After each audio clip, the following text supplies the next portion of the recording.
What's happening? Welcome into the Matt Bernier Show, part of the In the Money Media Network. My name is Matt Bernier. You can follow me on Twitter at Bernier_Matt. Today is Monday, November the 28th, 2022. It is episode 141 of the pod. However you listen, thank you for doing so. Many ways to find the show: Apple Podcasts, Spotify, SoundCloud, InTheMoneyPodcast.com. You can also watch and listen over on YouTube. Search bar Matt Bernier Show. You will get this episode along with the 140 prior. And as always, please rate, review, subscribe. Make sure the bell icon's lit up over on YouTube so you get notified when new content is uploaded to the In the Money Media channel. Thumbs up, thumbs down, whatever it may be.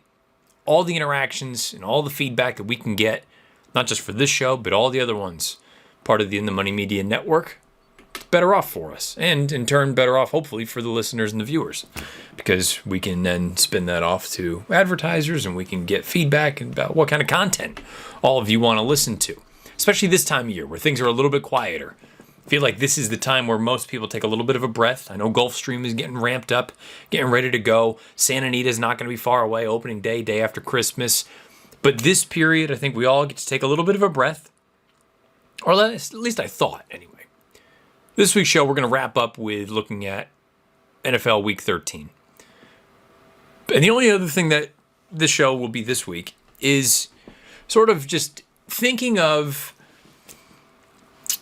the way words can be interpreted or the emphasis behind certain phrasing. If I said to you, or we were talking about someone in a sporting event, that luck was on his or her side, that feels more like a statement that doesn't come off as,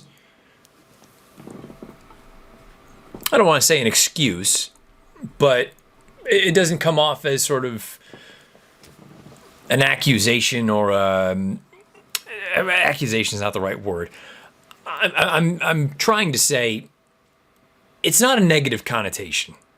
If you have luck on your side, yeah, a certain thing broke your way, but, you went and you succeeded in whatever it is you're doing. If it's a race, if it's a game, if it's betting, whatever.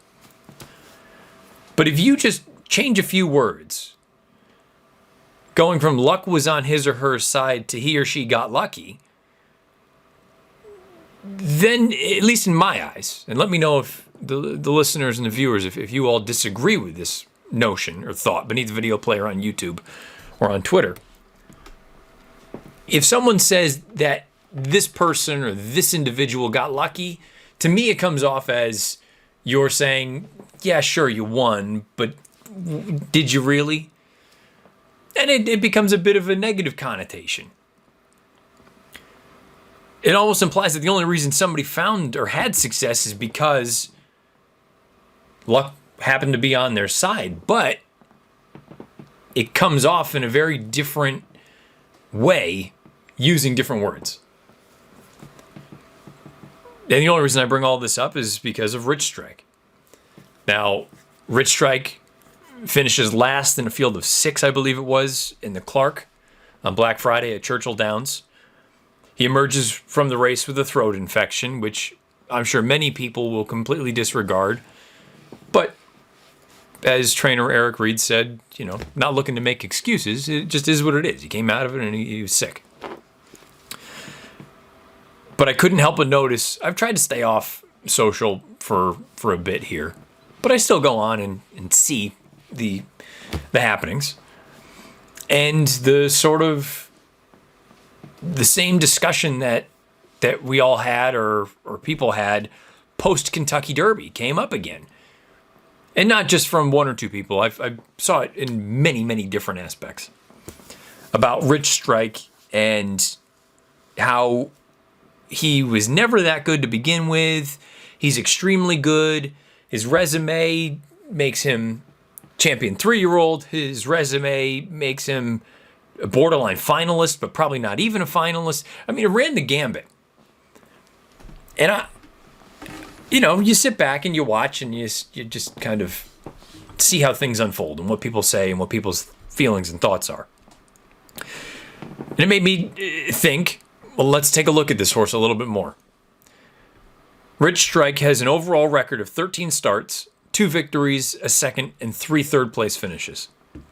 His only victories in his entire career came in a $30,000 maiden claiming event at Churchill Downs and the Grade 1 Kentucky Derby. Happened to also be at Churchill Downs.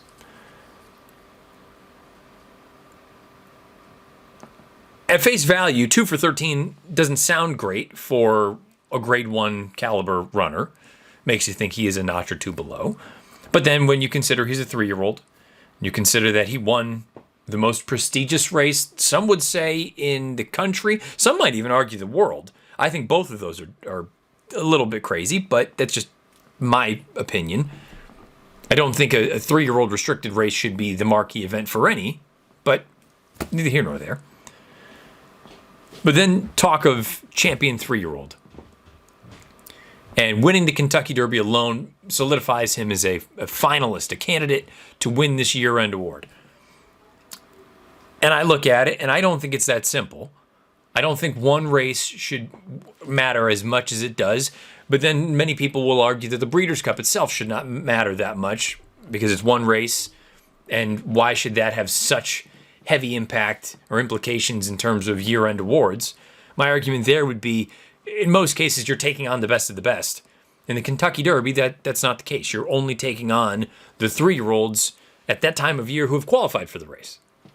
So just because he won that, I don't know that I necessarily believe that makes him a slam dunk finalist, never mind winner. But compare his resumes to Epicenter, Taba. You start to see the different conversations, the discussions about how Rich Strike isn't very good and he just got lucky one time. Or the discussions around how Rich Strike deserves to be the 3-year-old champion because he won the most prestigious 3-year-old race there is.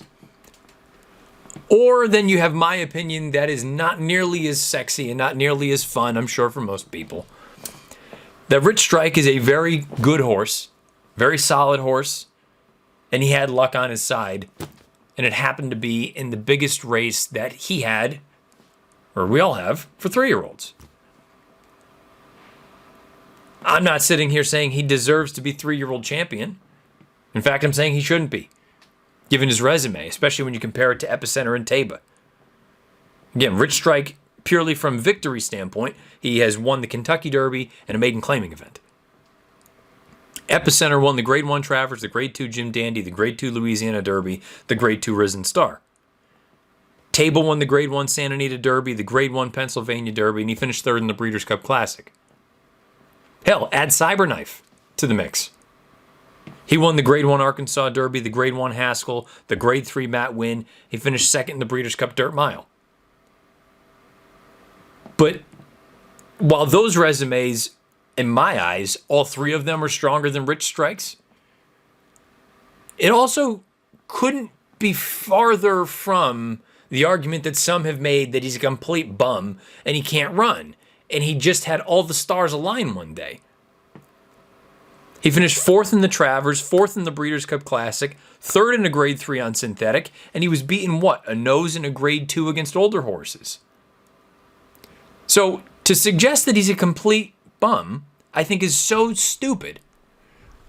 And I can't help but think that many of the folks that have this vitriol against this horse got burned by him on Derby Day.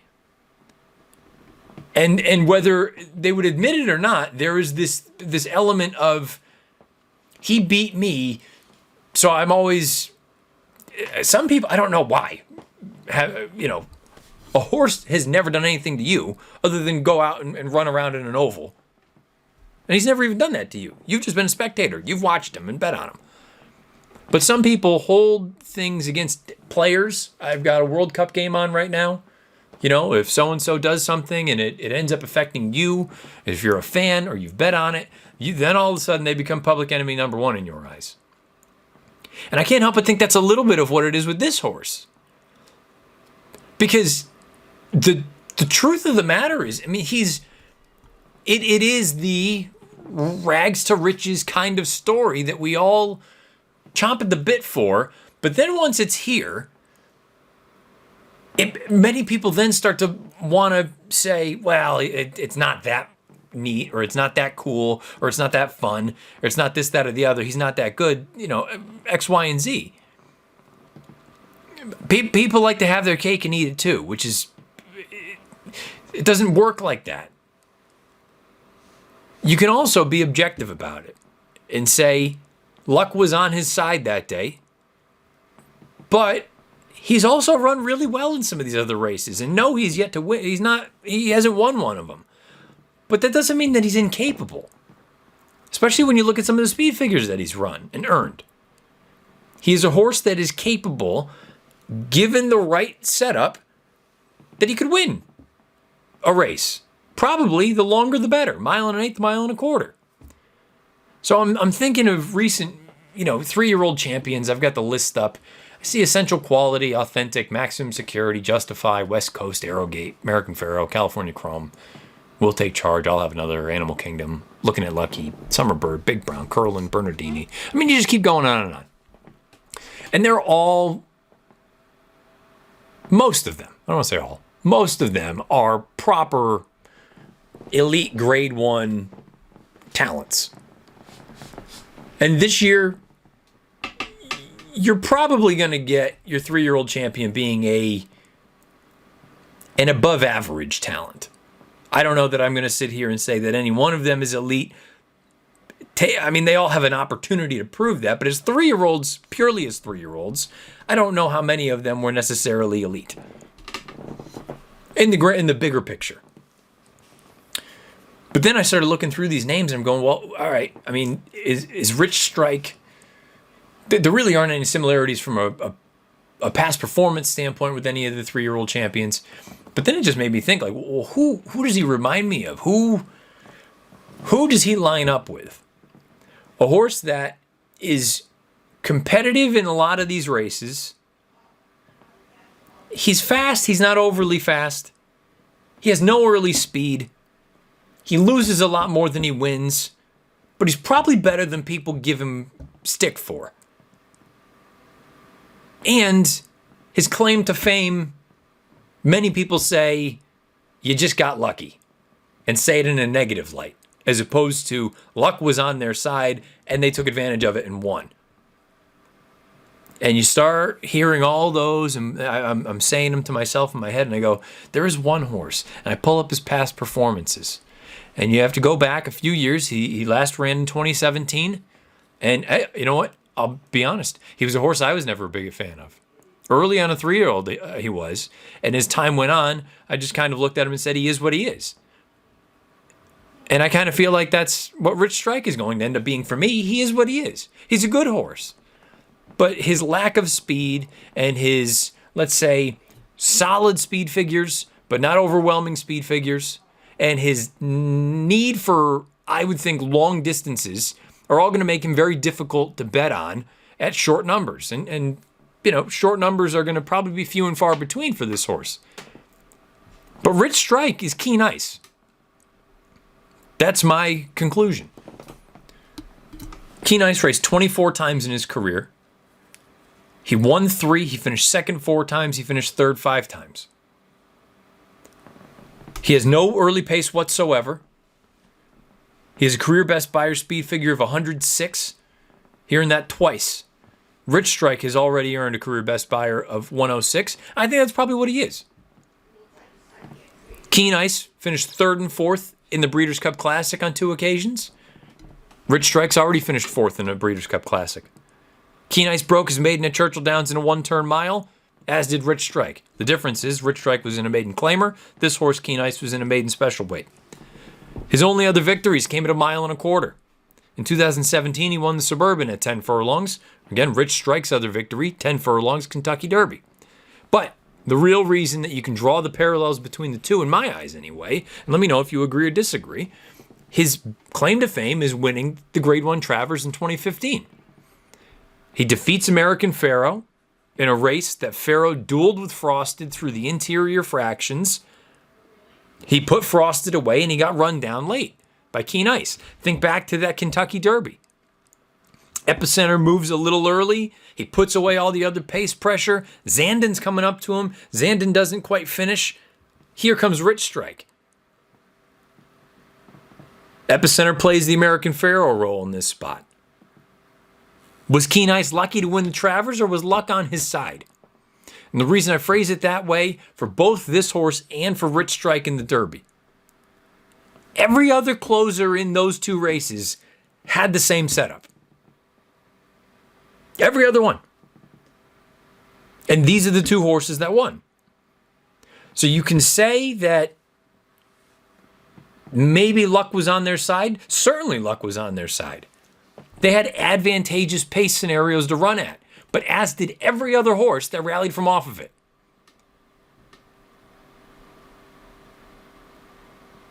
Does that mean that they were no good?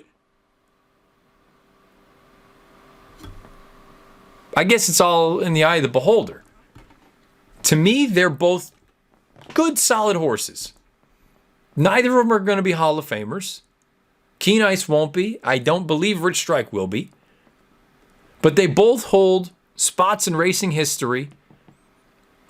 And I think all you need to know about either of these horses, or about, I guess more importantly, or not more importantly, but bigger picture, how people view results.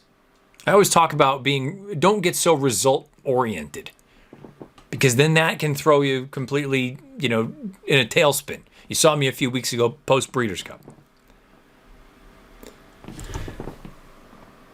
Did Keen Ice and Rich Strike, did they just get lucky? And when you hear someone say that, I think that implies that they don't really believe they're that good. Or was luck on their side? Were these solid enough horses that had a few things break their way on major, major stages, and they took advantage and got the job done? And again, solidified their place in history. One defeating the Triple Crown winner, and one being the longest shot winner, or the second longest shot winner of the Kentucky Derby. It was just something on my mind. And I'm curious to know, what is everyone's opinion on Rich Strike? What is everyone's opinion on where he stacks up in the 3-year-old picture? Is he 3-year-old champion? Is he a 3-year-old finalist? Is he off the board? Does he not even qualify as a finalist? And is my sort of comp with Keen Ice one that makes sense to anybody else other than me and my pea brain? Let me know beneath the video player on YouTube or on Twitter at Bernier_Matt. Now, handicapping. Let's get into week 13 of the National Football League season. Decent weekend this past weekend. We come out ahead on the ledger. Hopefully we continue to build upon that this week coming up. Week 13 in the National Football League is upon us. 2-1-1 weekend last weekend with the picks. A bit of a frustrating one. Really thought the Sunday night game, despite the fact that it went back and forth, I thought that was a pretty comfy cover. Eagles were up 10 late in the fourth quarter. Jordan Love marches down. They kick the field goal knowing that you need 2 scores anyway. Ends up being a push. No big deal. The Raiders and Seahawks game was extremely annoying because that was purely Josh Jacobs saying, not here, not now. And he also knocks me out of my longest fantasy football league with my elementary and high school and middle school friends. Knocked out by my best friend. We both score over 140 points and I lose. That's really annoying. Neither here nor there. But the 2 wins were the totals. Under 35 in that Broncos and Panthers game, and under 46 in the Texans and Dolphins game. So the past 2 weeks, 4-3-1 as far as the picks on the pod are concerned. Let's dive into week 13. I have 5 plays and a future. If you're interested in futures, it's a team that I've just you start to look at some of the different numbers, and I think they're a little bit interesting. We'll get to them in a bit, though. Let's start on Thursday night. The Buffalo Bills and my New England Patriots. The Bills are 5-point favorites at Gillette. The total is 44. I have Buffalo winning 27 to 21.4. That's a 5.6 point difference. The 48.3 total goes over the book's total right now. You could go over. I don't know. The Thursday games are typically a mess. Maybe this is a different instance because both teams played on Thanksgiving and they do have a full week's rest. I'm going to sit back and just watch this one and hope that the Pats can put something together because I think you lose, you're done. And if you're Buffalo, you probably do need one to get really back on the beam. I know they won on Thanksgiving, but it wasn't in the most sort of convincing fashion against the Lions. And, the Patriots, it was an instance where if you are... The AFC at the bottom especially seems a little bit topsy-turvy. But if you are supposed to be one of the 7 best teams in the AFC, which I think is a better conference than the NFC is, top to bottom anyway, you're supposed to be able to go into Minnesota and get that done with the way the game played out as well. And they didn't do that. So I'm a little bit disappointed there. We'll find out if they're good enough to hang with Buffalo and a dinged up Josh Allen. I'm not going to be betting on it, though. Again, I've got 27 to 21.4 Buffalo beating New England on Thursday. Tennessee Titans and Philadelphia Eagles. Eagles are 6-point home favorites. The total is 44.5. I have Philadelphia winning 26.7 to 19.7. That is a 7-point difference. Total of 46.4. You could slightly look over there. You could slightly look toward the Eagles covering the 6. Derrick Henry's presence bothers me for Tennessee. Tennessee usually plays in some of those tighter, kind of slower slogs.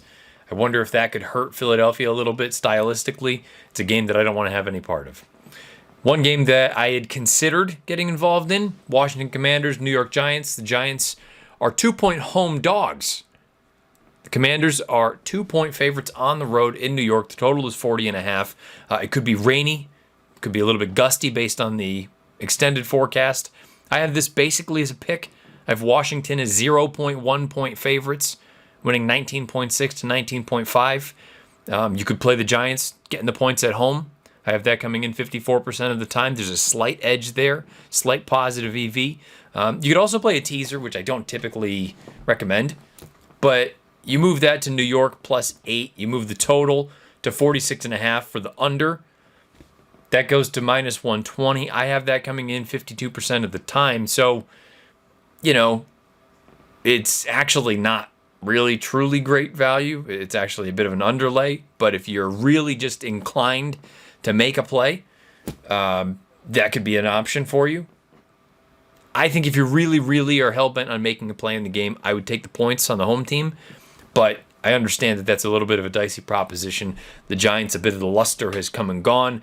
The Commanders are on a roll here. I don't know that I'm fully buying in the way that some folks are, but, that NFC East is a very good division, top to bottom. Thought about the Giants +2, going to choose against that. You could even go with the Giants money line, if we're being honest.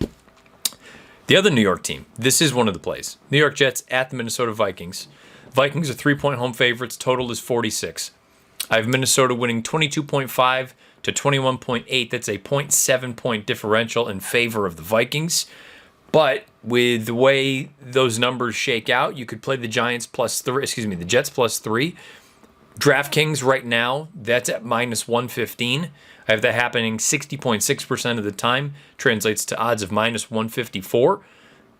I don't know if you want to fully buy into Mike White just yet. He looked good against a bad Bears team, but in terrible conditions also, for what it's worth, wind and rain. I'm going to be looking more toward the money line because I could see a scenario where the Jets got their doors blown off, or I could see them keeping it close and possibly pulling one out.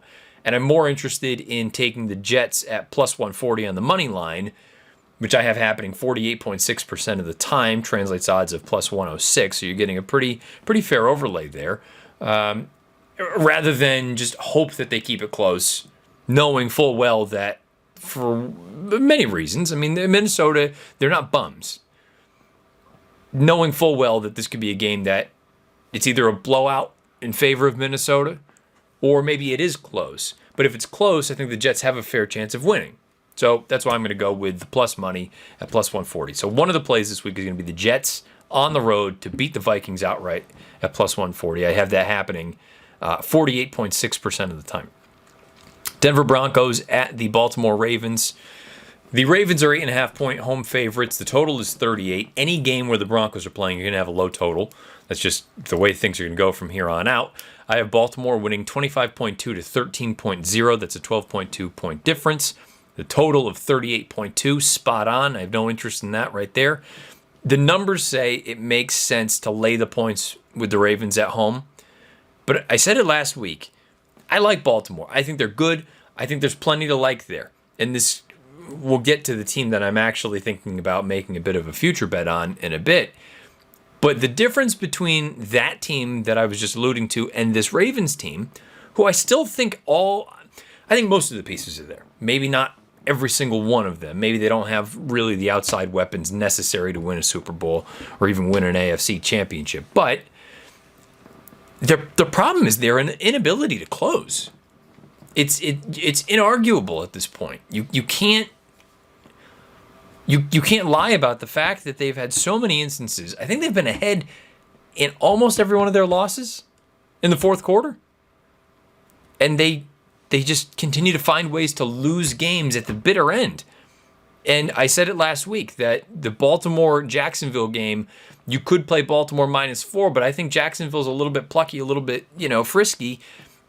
You know what? I don't need to get involved in that. And sure as shit, that's how it played out. Jacksonville with that crazy run there in the final drive, they come back and get the job done, and they convert the 2-point conversion. By the way, Jacksonville next year, I think, I maintain it. Jacksonville and Baltimore really aren't too dissimilar because the Jags have had a number of instances this year where they've been ahead in fourth quarter and they just can't close. Now, the difference is that it's exactly what I just said about Baltimore, but Baltimore has won some of these coin flips where they have been close games and they've been able to hang on. Jacksonville hasn't. You could easily flip those two records, in my opinion. That's just my view of things. And I guess, actually, for a fun little exercise here, I have Baltimore rated 5th for the power rating, which is considerably higher than Jacksonville, so maybe that pokes a hole in this. I've got Jacksonville 13. League average of 0.57 points, and they're at 0.58. I mean, which translates effectively to them starting at 1 point and Baltimore starting at 11.9. I mean, maybe. I don't think they're that far apart. That's one part of the way I put my things together is using a power rating along with player model, along with the sports book and a couple of the pieces. But my gut tells me that they're not that far apart. But the record says they are, so maybe that's part of it. Anyway, long-winded way of saying, in this spot, the numbers say to lay the points with the Ravens. I could see a backdoor cover with the way that they just completely flop at the very end of games. Not that I believe in Denver, but maybe they can come back and get a couple of points, a couple of garbage time points, and cover that 8.5. So it's a game I'm going to stay away from. Another game I'm staying away from is the Browns and the Texans. I have no way of quantifying Deshaun Watson's presence as the starting quarterback. And I'm not going to just guess. So punt on that. Jags and Lions. Lions are 1-point home favorites. The total is 52. I have them winning 25.1 to 23.7, Detroit over Jacksonville. That's a 1.4 point difference, so that's pretty much matching up. The total of 48.7, you could play the under, but I really don't feel like sweating out a shootout, so it's a pass for me. Another game that's a pass, Packers, Bears. I have no idea the status of either starting quarterback, Fields or Rodgers, so it's a pass. I'm not going to just guess. Pittsburgh and Atlanta. Atlanta 1.5 point home favorites. Total is 42. I've got Atlanta winning 21.7 to 17.4. That's a 4.4 point difference. 39.1 is the total. Barring something odd happening tonight in the Indianapolis-Pittsburgh game on Monday, you could be looking at a pretty decent play with Atlanta at -1.5. I have that happening 57.3% of the time. That's odds of -134 compared to the -110 being offered. But I think something to remind yourself of. You're not forced to make plays, and these, I think, are two shitty teams, and I don't really feel like making a play just guessing on bad teams. And yeah, Atlanta's got a lot to play for at this point. They're still right in the thick of the NFC South, but I watch them and I go, I don't get it. I don't know how I think it's crazy that they have the record that they do, because I think they're pretty bad, but neither here nor there. If you really are compelled to make a play on the game, I would play Atlanta -1.5, but I'm going to sit it out. Probably the second best game of the weekend, I would say. Dolphins at 49ers. 49ers 3.5 point home favorites. The total is 47. My projections have this thing bang on. San Francisco 25.5, Miami 21.6. That's a 3.9 point difference compared to the 3.5 point difference with the book. I have a total of 47.1 compared to the book's 47. It's a pass for me. Be an interesting game to watch, though. Seattle at the Rams. The Seahawks are 5-point road favorites. The total is 40.5. I have them winning 22.1 to 15.3. That's a 6.8 point difference. Total of 37.3. You could play Seattle -5 on the road. I just don't think there's enough value there. You could look at the under 40.5, especially given the injury situation with the Rams. Again, I just don't really feel compelled to make a play. I don't think there's enough of an edge either way, so it's a pass. Here's the big one. Kansas City Chiefs and Cincinnati Bengals. The Chiefs are 2.5-point road favorites. The total is 52. I have a final projection of 28.4 to 25.5 in favor of Cincinnati.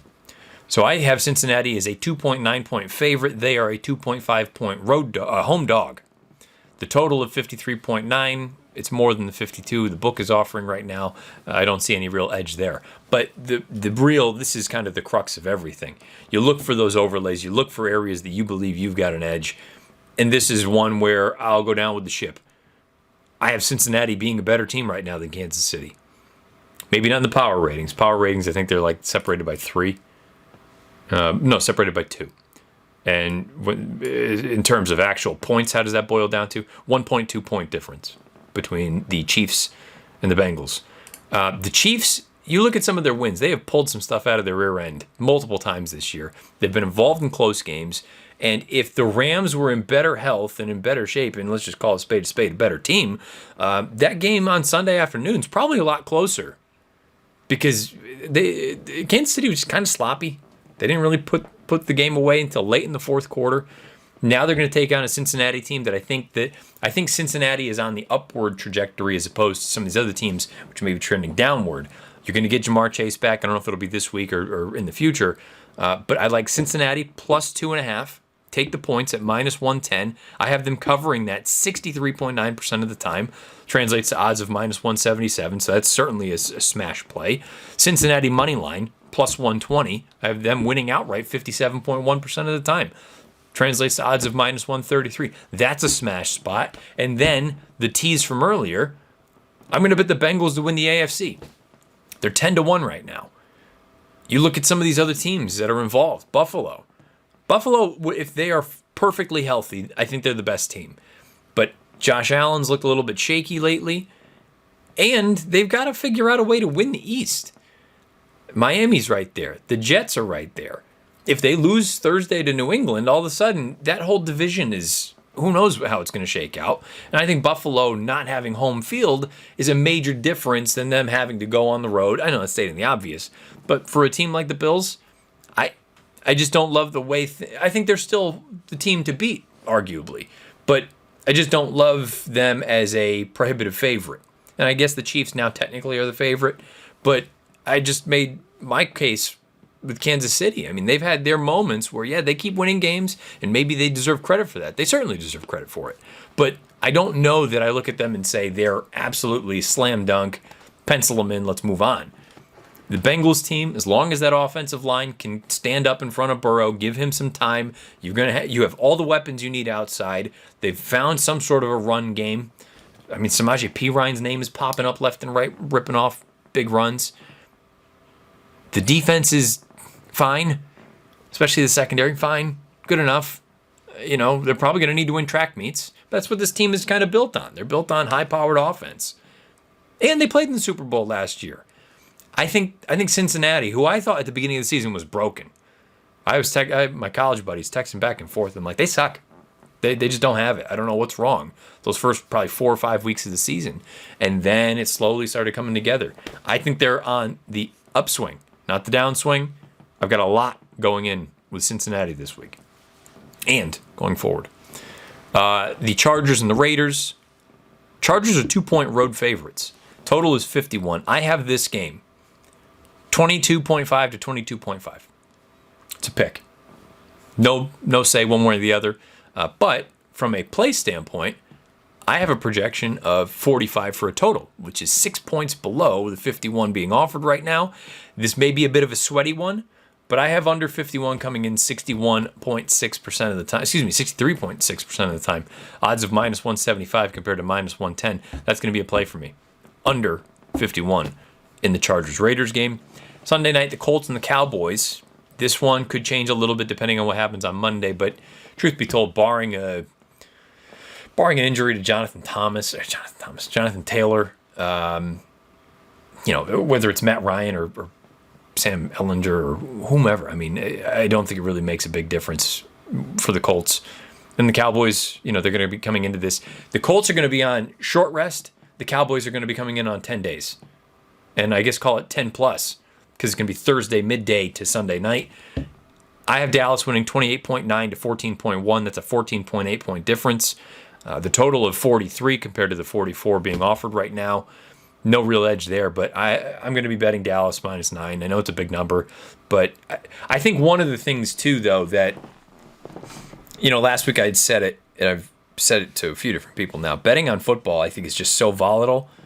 The margins are so slim, and I know some of my projections, maybe they're a little bit bullish, but we've got enough of a sample here, and I think some of it is still name recognition of why certain teams are, favored in certain instances and things like that.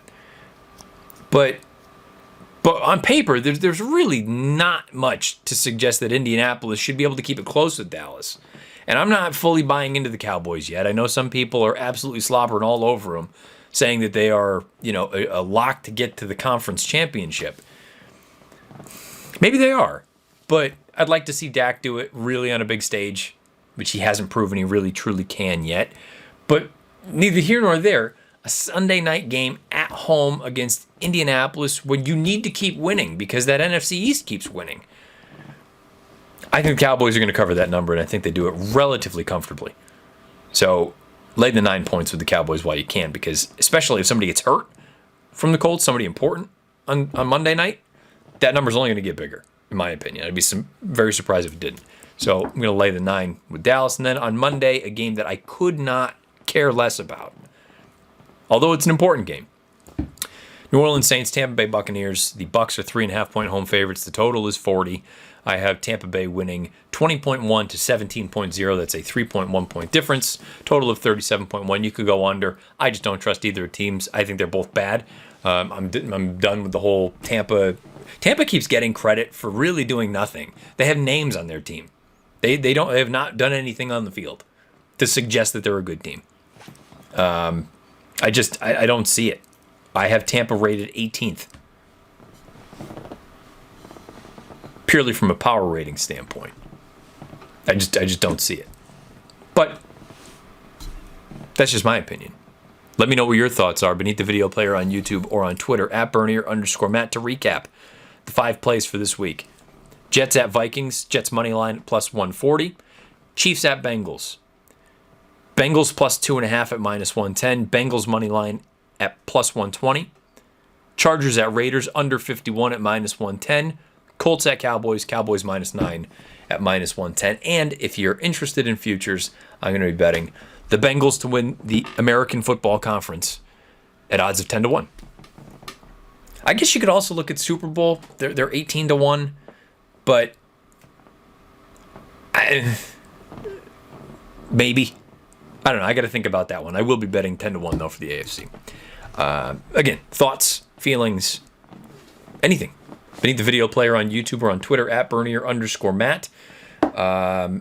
Until next week's show, this has been episode 141 because I realized I jacked it up badly last week. Episode 141 of the pod. However you listen, thank you for doing so. Apple Podcasts, Spotify, SoundCloud, and themoneypodcast.com. You can also watch and listen along over on YouTube. I will be back Monday of next week. Talk more NFL, talk more horses, talk more anything. And if you have things that you want to hear, again, you know the spots to let your opinion be known. That's going to do it. Till next week's show. Best of luck however you play, whatever you play, and wherever you play. It's been episode 141 of the Matt Bernier Show.